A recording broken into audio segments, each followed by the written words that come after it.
राजा कृष्णदेवराय को घोड़े बहुत पसंद थे और उनके पास राज्य के घोड़ों की नस्लों का सबसे अच्छा संग्रह था। खैर, एक दिन एक व्यापारी राजा के पास आया और उसे बताया कि वह अपने साथ अरब में सबसे अच्छी नस्ल का एक घोड़ा लाया है। उसने राजा को घोड़े का निरीक्षण करने के लिए बुलाया।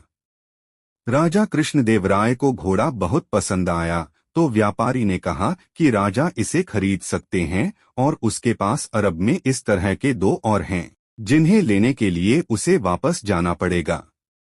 राजा को घोड़े से इतना प्यार था कि वो उन दो घोड़ों को भी रखना चाहते थे। राजा ने घोड़ों के व्यापारी को 5,000 सोने के सिक्के एडवांस दे दिए और व्यापारी को जल्दी घोड़े लाने को कहा। व्यापारी ने कहा कि वो 2 दिन के अंदर लौट आएगा। 2 दिन 2 सप्ताह में बदल गए और 2 महीने हो गए, लेकिन राजा को व्यापारी और दोनों घोड़ों का कोई अता पता नहीं चला। एक शाम अपने मन को शांत करने के लिए राजा अपने बगीचे में टहल रहे थे।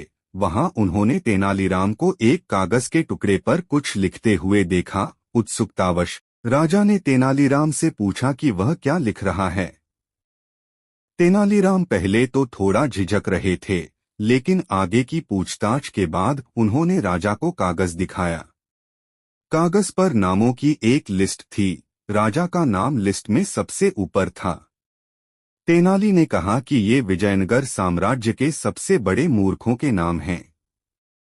ये सुनकर राजा कृष्णदेवराय बहुत क्रोधित हुए कि उनका नाम सबसे ऊपर था और उन्होंने तेनालीराम से स्पष्टीकरण मांगा। तेनालीराम ने घोड़े की कहानी का उल्लेख करते हुए कहा कि हमारा राजा मूर्ख है कि क्योंकि उन्हें लगता है कि एक अजनबी व्यापारी 5,000 सोने के सिक्के प्राप्त करने के बाद वापस आ जाएगा। राजा ने फिर पूछा, यदि व्यापारी वापस आता है तो क्या होगा? इसका जवाब देते हुए तेनालीराम ने कहा कि ऐसी स्थिति में वो व्यापारी सबसे बड़ा मूर्ख होगा और मैं उसका नाम इस लिस्ट में सबसे ऊपर लिख दूंगा। कहानी की सीख: अजनबियों पर आंख मूंदकर विश्वास न करें।